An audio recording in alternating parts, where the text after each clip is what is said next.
이 자리에 충만히 임하신 줄 믿으시기 바랍니다. 주님의 위로 아니면은 정말 한순간도 살아갈 수 없는 우리의 삶의 자리 아닙니까? 오늘 이런 자리를 허락하신 하나님께서 당신의 크신 섭리 속에서 앞으로 이뤄갈 일들 또 더 우리를 향하여 향하신 그 기대가 분명히 있음을 확신합니다. 이런 아름다운 예배를 허락하신 주님께 참 감사드립니다. 아가서는 히브리어로 쉬루하슈림에서 노래 중에 노래, 그러니까 영어로 번역은 Song of Songs, 노래 중에 노래입니다. 그러니까 아름다운 노래라는 거죠. 왜 이렇게 아름다운 노래냐면 솔로몬이 지은 아가서인데 여기서 나온 주인공이 두 명입니다. 솔로몬 자신과 그 상대되는 술람미의 그 여인을 향한 사랑, 또 여인이 왕에 대한 그런 그리움, 사랑을 아름답게 표현하고 있죠. 이것은 곧 왕이신 그리스도, 신랑이신 그리스도와 신부된 교회, 즉 우리 자신의 사랑의 연가죠. 그렇기 때문에 이보다 더 아름다운 노래가 없다는 겁니다. 오늘 10절에 보면은 이건 이제 남자 여자가 서로 반복해서 이건 뭐 희극의 각본입니다. 그래서 요 10절에 나온 거는 여자가 이야기하는 거예요. 여자의 대사 내용인데 나의 사랑하는 자, 즉 솔로몬 왕을 이야기하죠.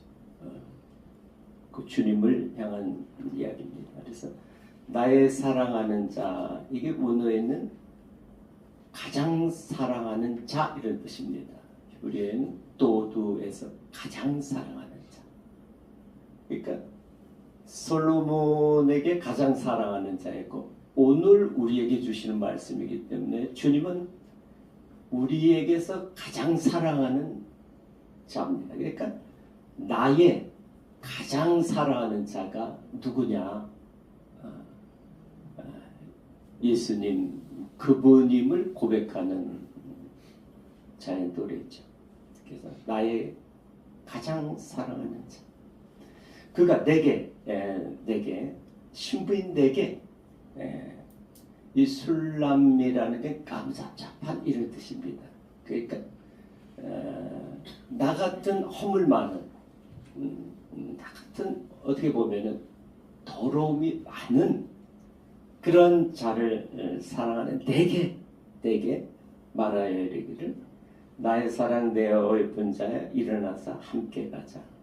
여기 원어에는 제일 먼저 나오는 단어가 쿰입니다. 쿰. 그래서 이거는 달리다 쿰. 달리다는 소녀야.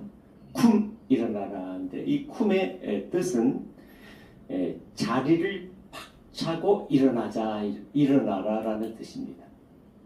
그러니까 먼저 하는 거예요. 내게 말하여 이르기를 쿰 자리를 박차고 일어나라. 그러니까 이 여인이 있는 자리에는 그 엄청난 분 앞에 나의 작은 미미함을 깨달을 수 있겠고 또 삶의 자리가 되잖아요. 그분에 비교해서 보면은 정말 죄 많은 그런 모습, 어떤 절망과 낙심의 모습, 그 자리에서 자리를 박차고 일어나려는 거예요. 그렇게 하면서 나의 사랑, 이것도 오늘에 보면은 연인이라는 뜻입니다. 연인. 그 부부보다도 연인하면은 신부와 신랑과 신부 간에 이런 사랑 아니면 정말 결혼하기 전에 이게 가정에 뜻하잖아요. 그런 어떤 나의 연이나 그러는 거예요.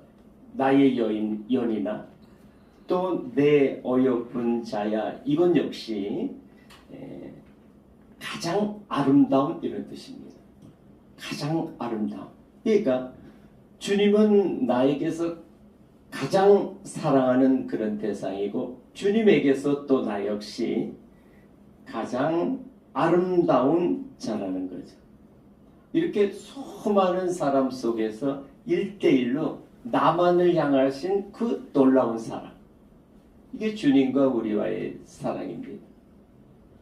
그렇게 하면서 함께 가자, 이건 역시 뜻은 오다 가다 이런 뜻입니다. 오다 가다. 그러니까 내게 오라는 거예요. 오라는 거죠. 오라는 거예요. 그래서 이것을 직역하면은 나의 가장 사랑하는 자가 내게 말하여 이르기를 쿰 자리를 박차고 일어나라. 가장 어여쁜 내 연인아 이리로 나오거라. 이리로 나오거라. 거기 응답해서 여기 나온 거예요. 우리가 삶의 자리, 이런저런 바쁜 자리, 세상 소리가 크고 보이는 것이 현란하고 그렇지만은 때는 뭔가 비어있는 허전한 그런 가운데 자리를 박차고 쿰 있는 자리를 박차고 일어난 거예요. 의지 들여서 일어나서 그 사랑에 나의 가장 사랑하는 그분의 부르심에 응답해서 이 자리에 온 겁니다. 11절에는 이제 겨울도 지나고 비도 그쳤고 이렇게 나오는데 여기서 단어 하나가 있는데 그걸 번역을 생략했어요. 그게 뭐냐면 힘내라는 겁니다. 힘내. 힘내. 그래서 오늘 두 단어는 지금 기억을 했으면 좋겠어요. 쿰이야 뭐 아까 잘 기억하신 거. 쿰 자리를 박차고 일어나라. 그 다음에 또 하나서 힘내라는 겁니다. 그래서 보라 이겁니다.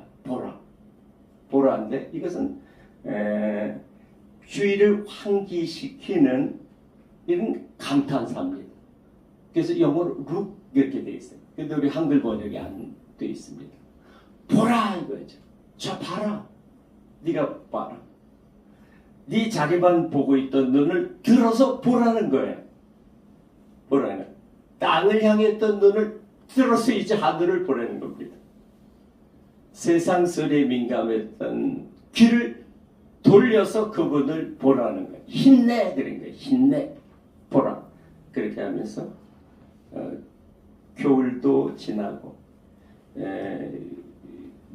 겨울이라는 뜻에는 숨기다 어두운 계절 이런 뜻이 있습니다. 그러니까 여기서 겨울은 이스라엘의 겨울은 그렇게 춥지는 않습니다. 그러나 이건 뭔가 웅크리고 뭐 방 안에 있고 활동적이지 않은 계절이죠. 그래서 이걸 상대적으로 뭐 어두운 계절 이렇게 뜻합니다.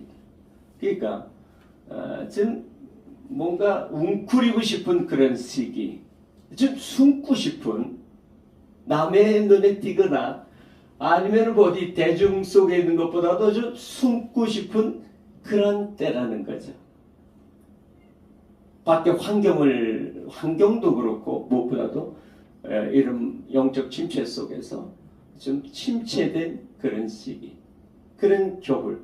저 봐라, 지금 이 시기 같잖아요. 곧 싹이 조금씩 올라오더라고요. 저번에 벌써 보니까 나무도 색이 좀 변한 것 같아요. 봐라, 다르지 않느냐 이제. 그래서 이제 비가 그쳤다. 비가 지나고 지나가는 거죠. 그런 시절을 지나고 그 다음에 비도 그쳤고 이스라엘은 겨울이 우깁니다.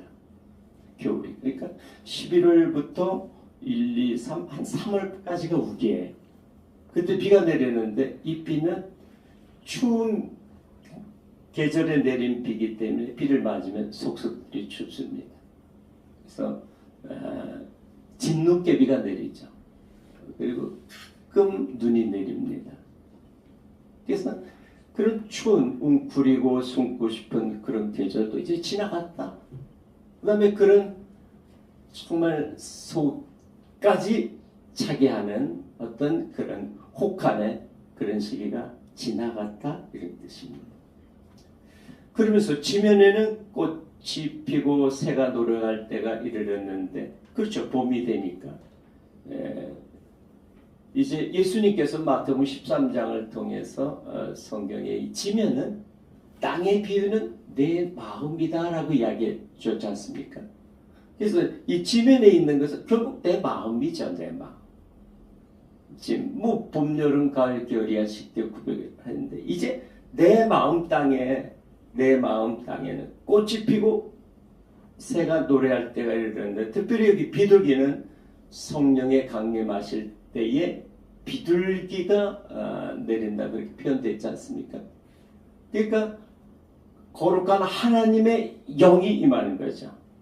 영이 임하는 그런 소리가 우리 땅에 들리는구나 하면서 마지막 13절에 이제 열매에 대해서 이야기합니다.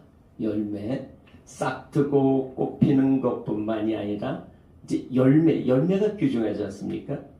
열매가 있고 또 열매를 통해서 특히 무화과 나무뿐만 아니라 포도나무 이런 것도 향기가 있잖아요.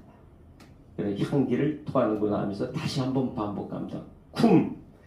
자리를 박차고 일어나라. 나의 사랑, 나의 어여쁜 자에 일어나서 함께 가자. 이렇게 이야기하고 있습니다. 이 말씀을 묵상하면서 그렇구나. 우리 인생에도 사계가 있지 않습니까? 봄과 같은 10대, 20대는 뭐가 될 거야.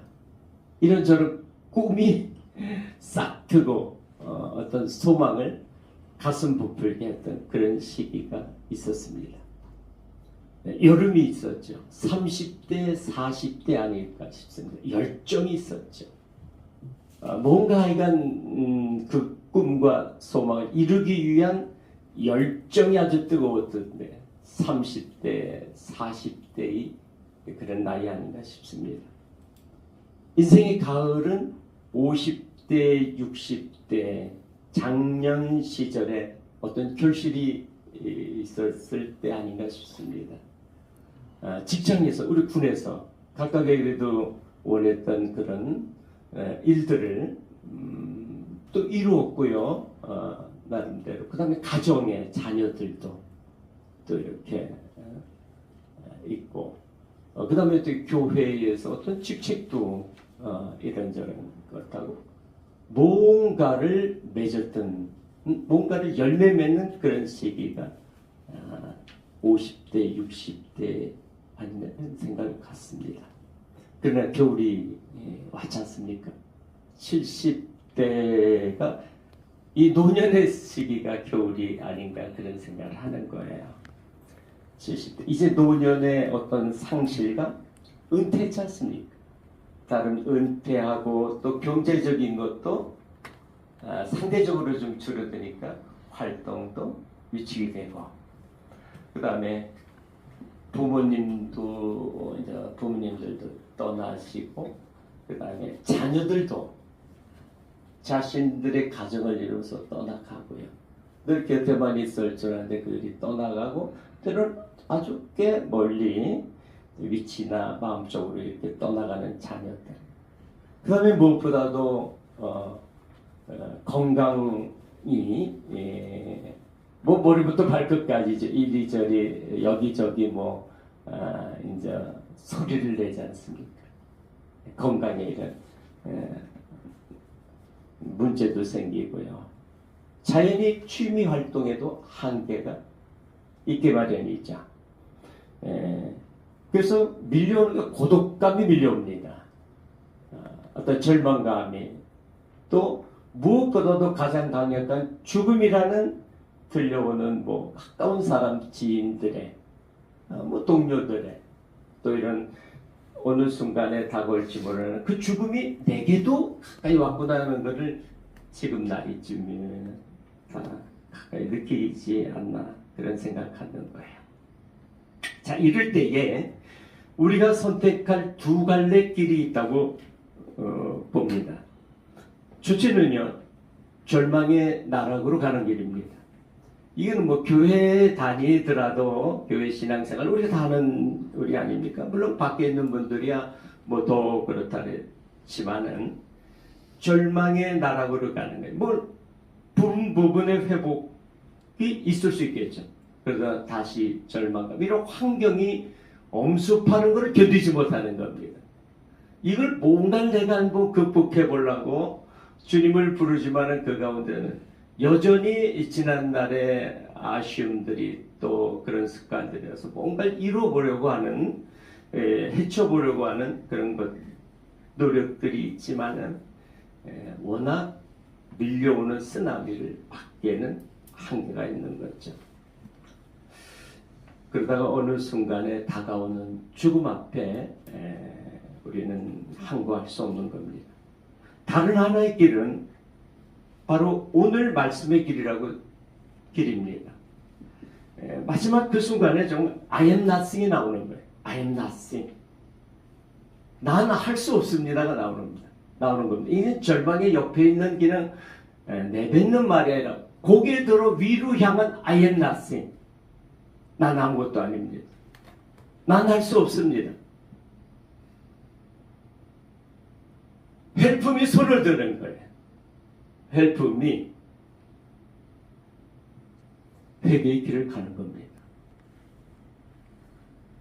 이럴 때 들려오는 소리가 힘냅니다. 힘내. 보라. 힘내. 보라. 지금껏 세상의 소리에 익숙하고 들려오던 것이 점점 거기서부터 멀어지고 이제 주님을 향한 소리가 들리기 시작하는 거예요. 밖에 있는 활동도 줄어들고 어떤 절망과 상실감, 때로는 숨고 싶은 계절이 들어가니까 숨어있는 그곳에 주님이 함께 계셨다는 걸 알게 되는 겁니다. 그분의 말씀이 더 가까이 들리기 시작하는 거예요. 전에 들었지만은 이제 전에 듣는 것과 달리 더 가까이 들리고 크게 음성이 들리는 겁니다. 그리고 그분이 보이는 거예요. 세상의 휘황찬란한 그런 현상 속에서 오히려 그것이 약해지고 나니까 환경 속에서 주님의 얼굴이 보이는 거예요. 가까이 보이는 겁니다. 안색이 보이는 거예요. 그분의 사랑이 보이는 겁니다. 그분의 십자가가 보이고 느껴지기 시작합니다. 힘내. 이게 우리 인생의 교울 속에서 맞이할 수 있는 은혜의 시기가 아닌가 그런 생각이 듭니다. 그럴 때에 주님이 말씀하시죠. 쿰! 자리를 박차고 일어나라. 자리를 박차고 일어나라. 환경 속에서 낙심하고 절망하고 위축되고 고독감, 상실감 속에 있던 그 자리에서 일어나라. 일어나라. 이때 다시 사계가 시작되는 거예요. 봄이 옵니다. 새로운 소망이 생깁니다. 이제는 밖에 보이는 어떤 손이 잡혀지는 것이 아닙니다. 그분을 향한 소망이 생기는 거예요. 주님으로 인한, 솔로몬 왕으로 인한 그런 소망이 생기는 거예요. 그분이 주시는 위로감, 그런 행복감이 있구나라는 걸 비워진 가슴 속의 채워감을 느끼게 되는 겁니다.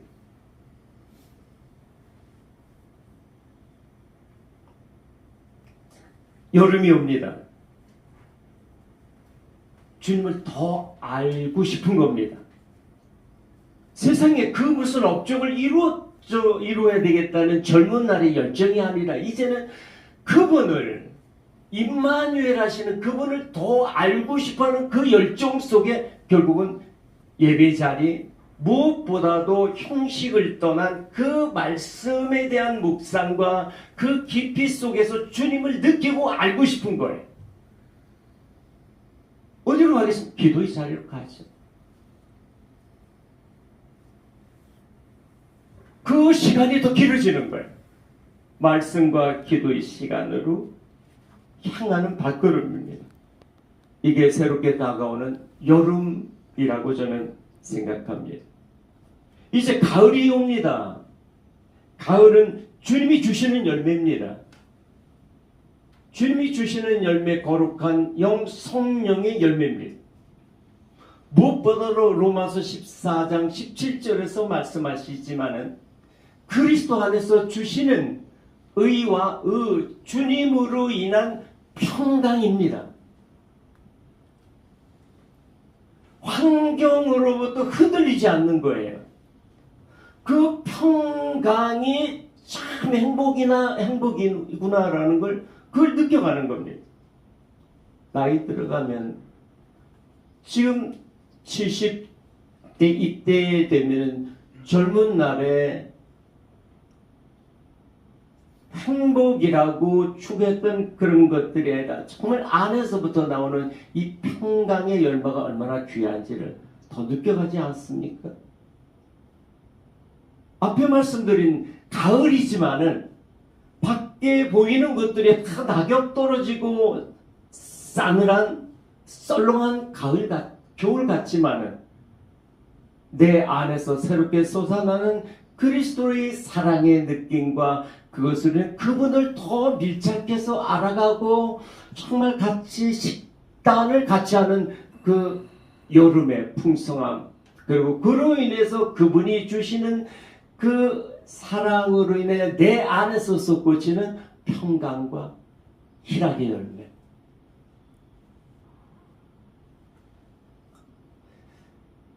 이런 가을의 이런 열매들, 더 나아가서는 이제 입술이 바뀐 자가 되는 겁니다. 향기는요, 입술에서 나오는 겁니다. 말이 바뀐 거예요. 때로는 절망과 낙심, 원망했던 입술이 이제는 감사로 바뀝니다. 지난 날에 이루어졌던 것들의 하나님의 섭리를 알게 되니까 그 뜻이 있었구나. 나를 향한 그 가장 사랑하는 자의 뜻이 있었구나를 알게 되니까 삶의 자리, 환경 속에서 다스리는 주님의 섭리, 그 미소 짓는 모습을 보면서 감사를 바뀌는 겁니다. 앞으로 이루어갈 것에 대한 기대까지 가게 되니까 더 감사로 바뀌는 거죠. 이제 곧 결산의 날이 다가오지 않습니까? 그 결산은 다른 열매 아닙니다. 우리가 젊은 날에 소망했고 이루었던 그 무엇의 결산이 아니라 이제 그리스도로 인한 내 안에서 맺어지는 혼의 열매, 성령의 열매만이 이 땅을 떠날 때 가지고 주님 앞에 가서 결산하는 겁니다. 보이는 거, 손에 잡혀서 다 놓고 가는 거 알지 않습니까? 이런 것들이 겨울을 지나면서 깨달아지는 거예요. 겨울을 지나면서 솔로몬의 전도서 속에서 나오는 헤벨 헛되고 헛되다는 고백이 이제 내게 들려지기 시작하는 거예요. 전에는 그 느낌이 안 들렸죠. 그러나 노년의 겨울을 맞이하면서 그 소리가 들리는 겁니다. 그 고백이 가까이고 나의 고백이 되는 거예요. 그러면서 이제는 나락으로 떨어지는 걸 새로운 봄에 주님으로 인한 그 나를 향한 그 사랑을 깨닫게 되는 봄의 새싹과 그분을 더 알고 싶고 더 함께하고 싶다는 그 알고자 하는 열정과 더 나아가서 그분으로 인하여 맺어지는 열매를 통해서 입술이 바뀐 자 감사의 입술이 되는 겁니다.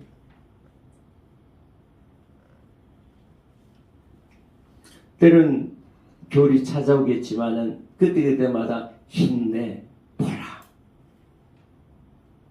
주님을 바라보고 그 가운데 함께 하시는 손 내미시는 주님 힘내. 그럴 때마다 주님 일어나. 그러면은 나락으로 떨어지는 굴레가 아니라 올라가다 겨울이 있지만 다시 치고 올라가고 치고 올라가고 치고 올라가고 주님의 카이로스 때 불림받아서 올라갈 겁니다. 그러나 I am nothing, help me 하지 않고 뭔가 여전히 종교생활하고 내가 주인 되었던 삶 속에서는 이 절망 속에 치고 올라가지 봄으로 가지 못하고 영적인 봄 다시 뭔가를 회복하는 듯하지만 어느 날 어느 순간에 죽음의 사자를 우리라고 예배가 없지 않습니까? 믿는다고 되는 겁니까? 맺혀진 게 있어야죠. 맹목적 맹신이 아니라 실제가 되어야죠. 주님은 우리의 중심을 보고 하신다 그랬지 않습니까? 우리도 이제 느껴가지 않습니까? 내가 지금 어떤 상태인지. 힘내 성경은 계속 이야기하고 있습니다. 믿음의 선진들을 보라. 욥은 재산을 잃고 자녀 잃고 건강까지 잃었습니다. 깨어진 유리 조각으로 몸을 긁고 있었지 않습니까? 아내도 욕하고 떠나. 그러나 그런 고난 속에서 주님을 향하여 몸부림치는 그가 욥기 23장 10절에 보면 그가 나를 단련하신 후에는 내가 정금같이 나오리라. 이런 놀라운 고백자가 되지 않습니까? 단련의 연단을 겨울을 맞이한 자가 새롭게 영적인 봄을 맞이하고 여름을 가을을 맞이한 고백입니다. 바울 사도는 어떤 고백을 했습니까? 가시를 빼어달라고 3번이나 기도했는데 안 이루어졌지 않습니까? 그 엄청난 사도가 그렇게 기도했는데도요. 뭐 3번 주여 주여 불렀겠습니까? 얼마나 진한 기도가 새 덩어리 흘러갔겠습니까? 그러나 그때 말씀하신 그 뜻을 깨닫고 내가 약할 그때에 강함이라. 내가 약할 그때에 주님께서 강함이라. 인생의 겨울 속에서 기회입니다. 주님이 찾아오시는 내가 약해져야 I am nothing이라는 고백이 나와야 주님께서 역사하시기 시작하지 않습니까? 그에게는 뭐 안질이라 하기도 하고 신학자들은 실제는 그보다 더 끔찍했던 유대인들의 박해였습니다. 결국 로마에서 그는 유대인들의 박해 속에 죽어가지 않습니까? 순교당했지. 예수님은 어쨌습니까? 십자가를 통과하시고 나서야 부활의 영광이 있었습니다. 십자가를 통과하지 않으셨으면 그걸 피하셨다면 부활의 영광이 있을 수 없죠. 우리 삶의 자리는 다소 차이가 있을지 몰라도 각각의 가정 개개인의 상황은 다를지 몰라도 인생의 겨울이 찾아온 겁니다. 아니, 인생의 겨울이 반드시 와야 됩니다. 아직 아니라고 생각하신 분은 인생의 겨울이라고 빨리 깨닫는 것이 은혜입니다. 보이는 것의 문제가 아니라 내 안의 영적인 상태의 겨울이 찾아왔음을 깨닫고 주님을 향하여 두 손 들고 그분의 힘내를 바라볼 때에 힘내의 말씀을 드릴 때 오늘 말씀 속에서 욥과 바울 사도와 예수 그분을 바라보면서 나의 자리를 일어서게 되지 않겠습니까? 다시 한번 오늘의 말씀 속에서 우리는 힘내 보라 내 삶의 자리에 아직 남아있는 그 무엇을 바라보지 마십시오. 아직 내 삶의 자리에서 뭔가 이루어질 걸 그걸 바라보지 맙시다. 내 안에 있는 겨울을 내 안에 뭔가 채워지지 않은 빈 공간을 뭔가 허전한 이 공간을 바라고 주님을 바라봐야 되지 않겠습니까? 주님을 바라볼 때에 오늘 여기 있는 우리 권사님뿐만이 아니요, 우리 한 권사님뿐만이 아니요, 우리 모두가 새로운 영적인 봄이 찾아오고 여름을 지나서 가을, 입술에 향기 지닌 남은 인생으로 복되게 살다가 주님 부르실 그때에 아름다운 들림의 자리에 있기를 주님의 이름으로 축복합니다. 기도합시다. 하나님, 자리를 박차고 일어나라. 아직 살만하다고 주저앉아 있고 안주하지 않게 하여 주옵소서. 일어설 수밖에 없는 환경 주심, 절망과 낙심 속에서 움크릴 수밖에 없는 환경 주심을 오히려 감사하게 하여 주옵소서. 그리하여 자리를 박차고 일어나서 주님을 바라보며 새로운 영적인 봄날을, 주님을 함께 하겠다는 열정이 뜨거운 여름날, 마침내 주님 앞에가 결산받아야 될 열매 맞는 가을날을 반드시 맞이하게 하여 주옵소서. 우리 주 예수 그리스도 이름으로 기도합니다. 아멘.